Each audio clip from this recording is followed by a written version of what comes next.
Саламатсыздарбы, урматтуу көрүүчүлөр. Сиздер менен бүгүн 24 маалымат топтому Ак Кеме студиясында жаңылыктар жана элдик видеолор менен Адилет Амангулов. Биздин каналга катталып коюңуздар жана жаңылыктардан биринчилерден болуп кабар алыңыздар.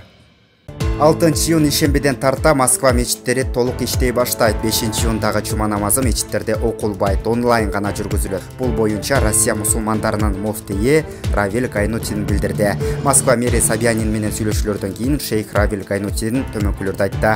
Мечитке келүүчүлөр үчүн бардык санитардык эпидемиологиялык тартиптерди жана социалдык аралыкты сактоосу зарыл. Роспотребнадзордун эрежеси боюнча 4 квадрат метрге бир адамдан туруп намаз окууга болот. 4-iyun 2020 yıl Narın şarının üstünden bomba şarkatları olup su düşüyor. Buna burayı sakta. Buna bu yerde ayrı var.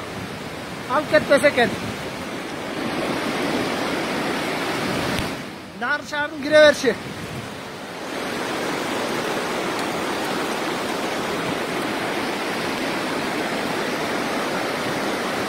O yerden hadi şarkatması yaktım, Narın Jol aymağına girip atar.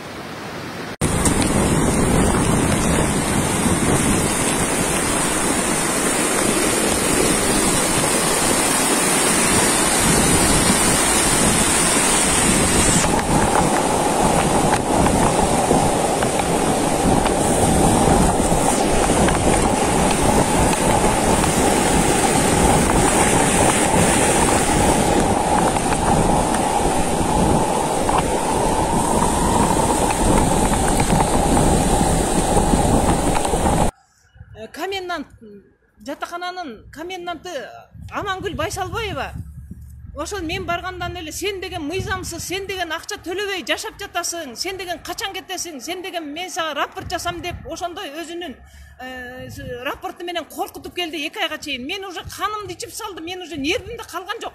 Мага мен кебетемди көрүп, мен 17 жаштагы мектеп жашындагы баламдын да уже психологиясы бузулуп атат. Апа биз жатаканадан кууп чыкса биз эми каяка барабыз депчи.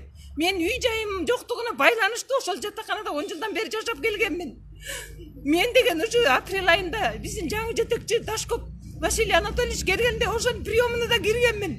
Мен ошол жумуштан ушундай чыкты. Мен азыр мыйзамсыз эле бул пандемияга карата жатаканада жашап атам. Василий Анатольевич, мен жагдайым ушундай. Siz yardım beriniz, даже men pensiямды дагы ала албай жатам деп мен ушу жагдайым барын түшүндүргөндө ал киши түшүндүрүп, хорошо жашай бериңиз, аны да чечебиз деп ушундай өзүнүн жакшы кабыл алуусу менен мени чыгарган. Бирок кайра келгенден баштап эле бул комендант Амангүл Байсалбаева, ну что, он директор, он сам себе директор. Я здесь комендант эле, я выселю деп эле ошол жерден кугалап атат.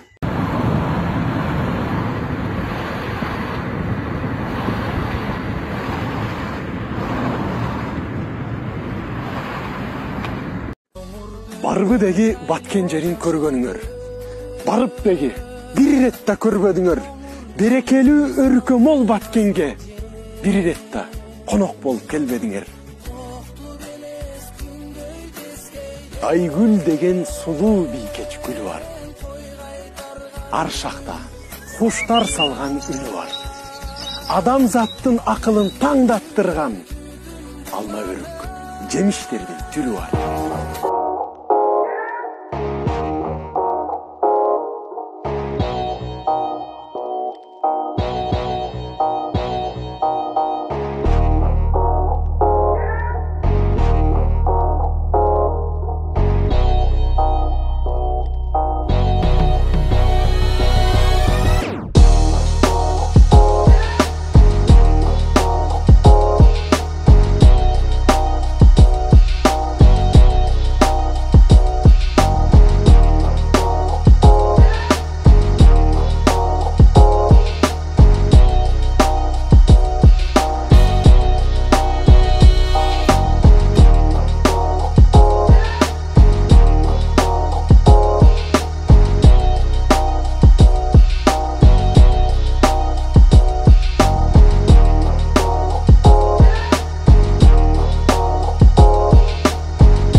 Besan boldu, besan.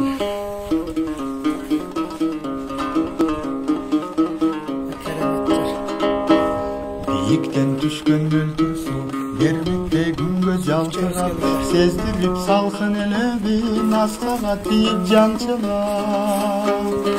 Манаттай күйүп кырдапкан, жел өпсө тоонун гүлүнөн, капчыгай өңдү гүлдөп, алдастайт мени күйөм.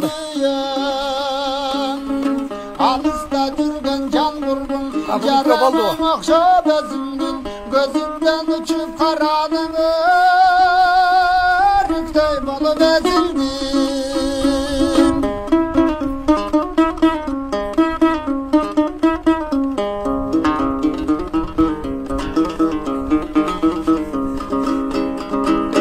Көргөзбөй коюп таптыкыр, жетилдир мага туштунбай, көкүрлөк сана көмүлөр, камоодо калган туткунда. Жарыгы болгон мезгилдин, жарымы күндө жарымай, тагдырдан күтсөң неликтен, каптырбай кеттиң жанамай. Кыйчалыш жолдун аянан, калсам да мезгил өткөрүп, өзүмө бир өбөт салсам, өртөнүп турам өртөнүп.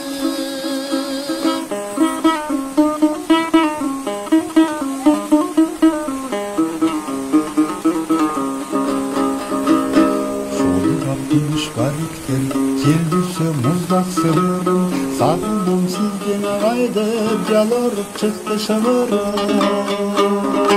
Көңүлгө түшүп көп сана, көзүмдүн жашын булатып, колдорум булгап канаттай, караның турду узатып. Кең дүйнө болуп керемет, кебимдин таппай кыябын, калкылдап барам кайдадыр кыра болуп каялым. Калкылдап барам кайдадыр кыра болуп каялым. Калкылдап барам кайдадыр кыра болуп каялым. Шашылыш билдирүү өлкөдө жаан мөндүр жаап, сел жүрүшү күтүлөт. 2020 жылдын 5-июнунан 10-июнуна чейин Кыргызстандын аймагында туруксуз аба ырайы күтүлөт. Мезгил менен жаан жаап, күн күркүрөшү, бийик тоолуу райондордо кар жаашы күтүлөт. Бул тууралуу Кыргыз гидромет борборунун билдиришти. Маалыматка ылайык 5-июнда күндүз 6-7-июндарда Чүй, Ысык көл, Нарын облустарынын кээ бир райондорунда, Ош, Жалал-Абад, Баткен облустарынын тоо этектеринде жана тоолуу райондорунда, 8-9-июндарда республиканын кээ бир аймактарында жаан чачын, катуу жаашы күтүлөт. 5-6-июндарда айрым жерлерде мөндүр жаашынын ыктымалы бар экенин эскертебиз. Батыштан соккон шамалдын ылдамдыгы секундасына 4-9 метрден, кээ бир райондордо 17-22 метрге жетиши күтүлөт. Абанын температурасы төмөндөйт. Мындай туруксуз аба ырайы айыл чарба иштерин, автоунаа, энергетика жана коммуналдык кызматтардын ишин жана жайыттарда малды кармоону кыйындатат. 2020 жылдын 5 жана 10-июнуна чейин туруксуз аба ырайына жана көтөрүлүп жаткан нөшөрлүү жаан чачынга байланыштуу республиканын тоолуу жана тоо этектериндеги райондорунда сел жүрүшү мүмкүн. Көңүл бурганыңыздар үчүн чоң рахмат. Биздин жаңылыктар топтомуна катталып коюңуздар. Кийинки чыгарылышта көрүшкөнчө саламатта болуңуздар.